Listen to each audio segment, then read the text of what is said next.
La protéine frelatée.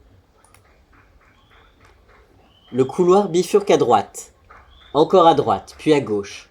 Les portes, toutes les mêmes, se succèdent à n'en plus finir. Les murs semblent comme vivants, les numéros des portes défilent à vive allure. Est-il déjà passé devant ce bureau? L'étage semble s'être soudain transformé en un labyrinthe inextricable. La vision de Fouine se brouille. Il heurte plusieurs obstacles qui vont percuter les murs en produisant des bruits mous, meubles, corps humains ou... Certains obstacles poussent des cris plaintifs et l'invective avec colère. Humain. Que lui arrive-t-il? La protéine semble avoir eu un drôle d'effet sur lui. Des pas dans son dos le poursuivent. Vite, courir, s'enfuir de ce bâtiment maudit. La tête lui tourne, il croit entendre les mugissements de JG en provenance des toilettes.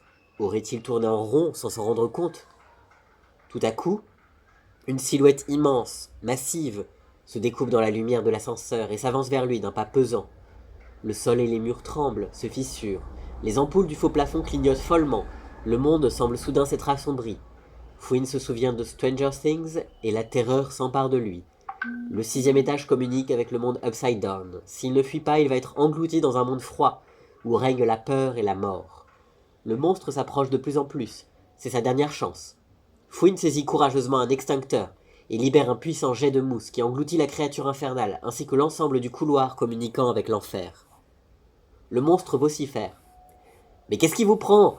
Je suis votre N plus 152, espèce de détraqué !» Au loin, le vent rugit. Est-ce le vent? Cela ressemble plutôt à des sirènes.